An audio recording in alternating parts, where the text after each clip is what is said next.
Hi అండి. 40+ size princess cutting అయితే చూపిస్తాను. చాలా అంటే చాలా సింపుల్‌గా ఉంటుంది. చెస్ట్ పాయింట్ ఒకటి గుర్తుపెట్టుకోండి. ఇంకేం అవసరం లేదు. 2, 3 పాయింట్స్ గుర్తుపెట్టుకుంటే మీకు ప్రిన్సెస్ కట్ అనేది చాలా మంచి షేప్ తోటి పర్ఫెక్ట్‌గా వస్తుంది.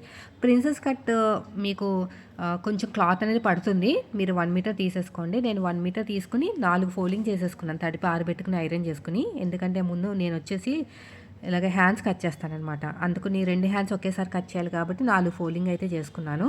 ఇక్కడ ఎగస్ట్రా ఉన్న క్లాత్ నీట్‌గా కట్ చేసేసి ఖర్చుల కోసం ఒక హాఫ్ ఇంచ్ అయితే ఎగస్ట్రా తీసుకోండి, సరిపోతుంది. నెక్స్ట్ వచ్చేసి మనం తీసుకున్న ఆది బ్లౌజ్లో హ్యాండ్ హైట్ కింద ఖర్చులు వదిలేసి పైన ఖర్చులతో కలిపి మార్కింగ్ అయితే వేసేసుకోండి. ఇలాగా వేసుకున్న తర్వాత మనకి డౌన్ తీయాలి కదా. డౌన్ తీయాలంటే మనం తీసుకున్న ఆది బ్లౌజ్ ఉంటుంది కదా, ఇలా బ్లౌజ్ని ఉల్టా తిప్పేసుకుని బ్యాక్ పార్ట్ నుంచి ఓకేనా, పైన షోల్డర్ కుట్టు తెగించి సైడ్ జాయింట్ ఫస్ట్ కుట్టు వరకు ఎంత వచ్చిందో ఒకసారి అయితే చెక్ చేసేయండి. పైన షోల్డర్ కుట్టు తెగించి సైడ్ జాయింట్ ఫస్ట్ కుట్టు వరకు నాకు వచ్చేసి 9.5 కన్నా ఎక్కువ వచ్చిందండి. అంటే 9 మీద అది 9.5 వచ్చింది. 9వ నెంబర్తో ఆర్మ్ లూజ్ వస్తే చంక డౌన్ అనేది 3.5 ఇంచులు ఖచ్చితంగా తీసుకోవాలి, లేదంటే పట్టేస్తుంది. ఎల్ స్కేల్ తీసుకుని స్ట్రైట్గా లైన్ వేసేసేయండి. ఇలాగా వేసుకున్న తర్వాత ఇక్కడ కూడా సైడ్ కూడా 3.5 ఇంచులు ఉంటే తీసేసుకోండి. ఇది కూడా 3.5 ఇంచులు, ఇలాగ 3.5 అయితే ఉండాలి. ఇప్పుడు స్ట్రేట్గా చూసుకోండి. ఆర్మ్ లూజ్ అనేది 1 ఇంచ్ మైనస్ చేసుకుని తీసుకోవాలి స్ట్రేట్గా చూసుకుంటే, అంటే 8.5 అనమాట. దీంట్లో సగాన్ని ఫోల్డ్ చేసుకు ఒక మార్కింగ్ వేసుకుంటే మనకి ఫ్రంట్ బ్యాక్ రెండు కూడా లోతులు తీసుకోవాలన్నమాట. ఇప్పుడు ఈ కార్నర్ దగ్గర 9వ నెంబర్ కాబట్టి మనం కార్నర్ దగ్గర 2 ఇంచులు, షోల్డర్ దగ్గర ఏ సైజు వాళ్ళకైనా 1 ఇంచే తీసుకోండి. ఇప్పుడు కర్వ్ స్కేల్ తోటి నీట్గా ఇలాగా కర్వ్ అనేది తిప్పేసుకోండి. ఇలా వీడియోలో చూపించినట్టు అడ్జస్ట్మెంట్ చేసుకుంటూ ఈ కర్వ్ తిరిగిన చోట ఒక హాఫ్ ఇంచ్ లోతు, ఆర్మ్ లూజ్ తగ్గించి మన వైపుకి ఒక 1 ఇంచ్ అనేది మార్కింగ్ వేసుకుని మళ్ళీ కర్వ్ స్కేల్ తోటి నీట్గా ఇలాగా కర్వ్ అనేది తిప్పేసుకోండి, సరిపోతుంది. ఇప్పుడు ఎలాగైతే మార్కింగ్ వేసామో సేమ్ అదే విధంగా కటింగ్ అయితే చేసుకోవాలి. హ్యాండ్ లూజ్ కూడా మార్కింగ్ వేసుకోండి. ఎగస్ట్రా ఖర్చు కోసం 2 ఇంచులు ఇలాగా ఇలా నీట్గా కటింగ్ చేసేసుకోండి. బ్యాక్ పార్ట్ కటింగు ఈ సైడ్ కూడా ఎగస్ట్రా ఉన్న క్లాత్ను కూడా కట్ చేసుకోండి. మిడిల్లో ఒక చిన్న టక్ అయితే ఇచ్చేసేయండి. 2 లేయర్స్ని సపరేట్గా తీసేసుకొని లోత్ అనేది తీసేసుకోండి. 2 లేయర్స్ని సపరేట్గా తీసేసుకొని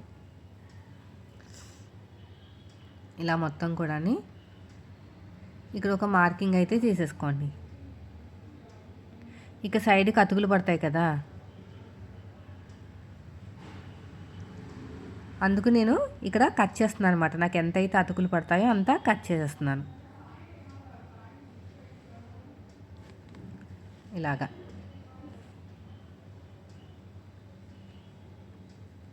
చూసారు కదా.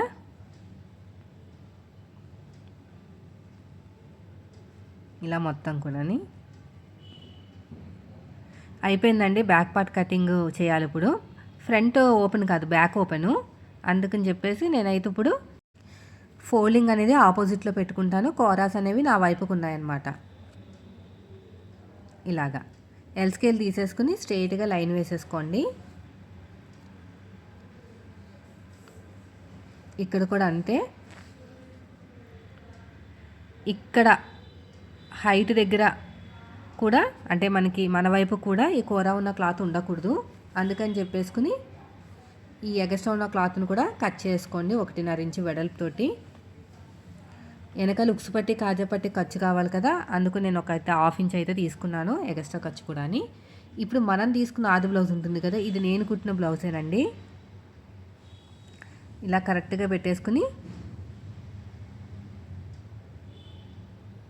ఇలాగా ఈ కుట్టు తెగించి ఆ కుట్టు వరకు చూసుకోండి. నాకు ఎంత వచ్చింది? 20.5 వచ్చింది. అంటే 10.5 అనమాట.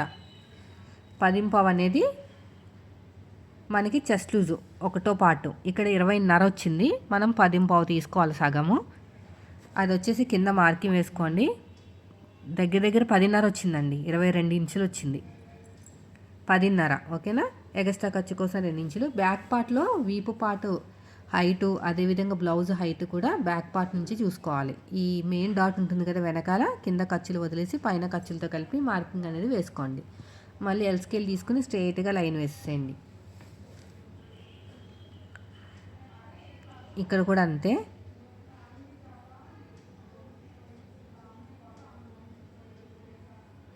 ఇక్కడ చెస్ట్ లూజ్ కూడా ఎక్స్ట్రా ఖర్చు కోసం 2 ఇంచులు.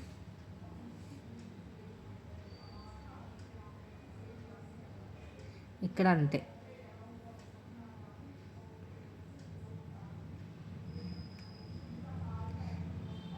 ఇక్కడ ఎక్స్ట్రా ఖర్చు కోసం 2 ఇంచులు తీసేసుకోండి. ఇక్కడ కూడా అంతే. ఇప్పుడు వచ్చేసి మనకి చెస్ట్ లూజ్ ఎంత వచ్చింది? 10.5 కదా. ఫుల్ షోల్డర్ 6 ఇంచులు తీసుకోండి. నెక్ కోసం 2.5 ఇంచులు తీసుకోండి. ఇది అయిపోయిందండి.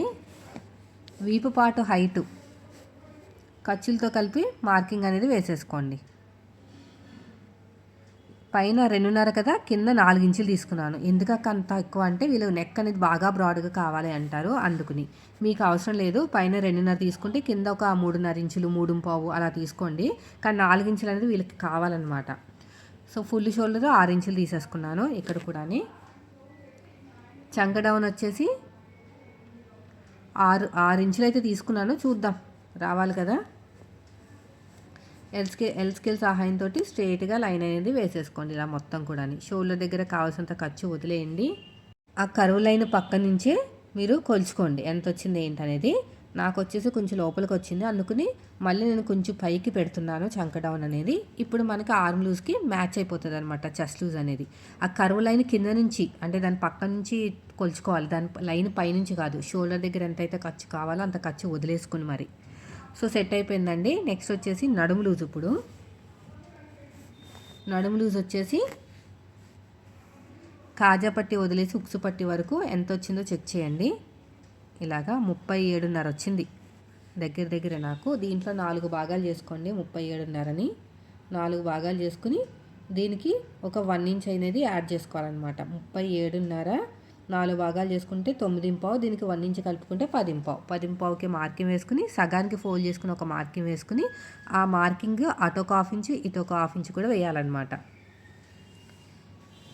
ఇప్పుడు వచ్చేసి మనకి నెక్ అనేది ఎలాగైతే ఉందో సేమ్ అదే విధంగా కటింగ్ చేసేసుకోండి.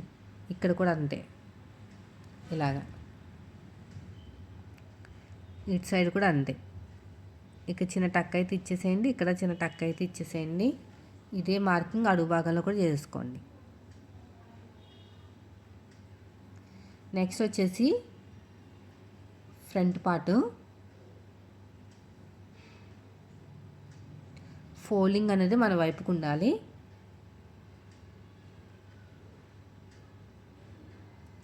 ఈ ఉక్సు పట్టి కాజా పట్టి కావాల్సిన ఖర్చు అనేది తీసేసేయండి.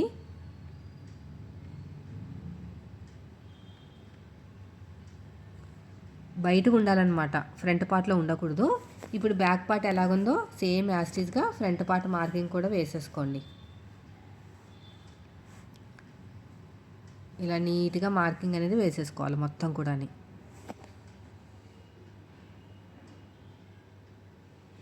అంతా కూడా నీట్గా మార్కింగ్ వేసేసుకోండి.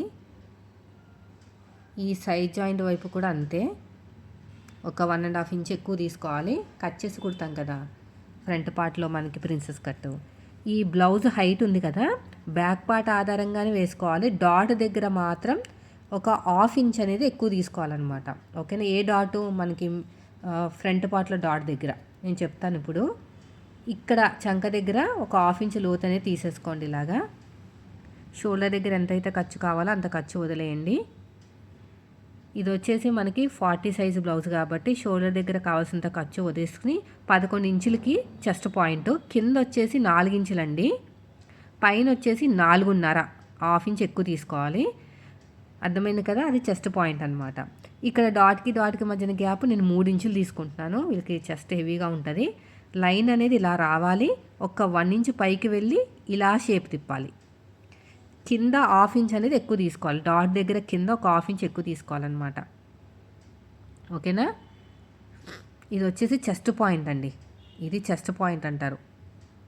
ఇలాగా షేప్ అనేది ఇలా రావాలన్నమాట. ఈ మార్కింగ్ అనేది చంకలోకి కలిపేసుకోండి, అంతే, ఇంకేమీ లేదండి, చాలా సింపుల్. ఆ చెస్ట్ పాయింట్ దగ్గర డాట్ పెట్టాం కదా, ఇక్కడ ఒక 1/2 ఇంచ్ అనేది కిందకు ఉండాలన్నమాట. ఎందుకంటే ఆ డాట్ పట్టుకుని కుడతాం కదా, పైకి ఎత్తేసినట్టు రాకుండా ఉండడానికి, చెస్ట్ పైకి ఎత్తేస్తుంది అనమాట. అలా రాకుండా ఉండటానికి మార్కింగ్ అనేది వేసుకోవాలి. ఇప్పుడు నెక్ రౌండ్ సగానికి ఫోల్డ్ చేసుకుని ఒక మార్కింగ్ వేసుకుని షోల్డర్ దగ్గర ఎంత అయితే ఖర్చు కావాలో అంత ఖర్చు వదిలేసుకుని ఇలాగ నెక్ రౌండ్ అనేది చెక్ చేసుకోవాలి ఎక్కడికి ఎండ్ అవుతున్నాయి ఏంటనేది. ఓకేనా, నాకు వచ్చేసి ఇక్కడికి ఎక్కడికైతే ఎండ్ అవుతుందో నెక్ రౌండ్ అక్కడికి మార్కింగ్ వేసుకున్నాను. ఇప్పుడు నెక్ రౌండ్ అనేది మంచి షేప్ ఇచ్చేసేయండి. ఇలా కొంచెం రౌండ్గా తీయాలండి, ఎందుకంటే ప్రిన్సెస్ కట్ కదా, ఫ్రంట్ పార్ట్ సాగదనమాట, బాగా టైట్గా పట్టేసినట్టు ఉంటుంది. ఇక్కడ చూడండి, కట్ చేసేటప్పుడు ఒక 1/2 ఇంచ్ కింద నుంచి కట్ చేసుకుని చంక దగ్గర కలిపేసుకుంటున్నాను. అలా చేసుకుంటేనే మీకు చెస్ట్ దగ్గర పైకి ఎత్తినట్టు రాదు. ఇప్పుడు ఎలాగైతే మార్కింగ్ వేసామో సేమ్ అదే విధంగా కటింగ్ చేసుకుంటూ వెళ్ళిపోండి. ఈ చంక దగ్గర కూడా అంతేనండి, సేము.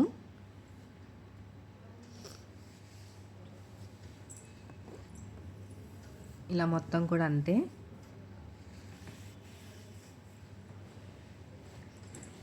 గట్టిగా ప్రెస్ చేయండి.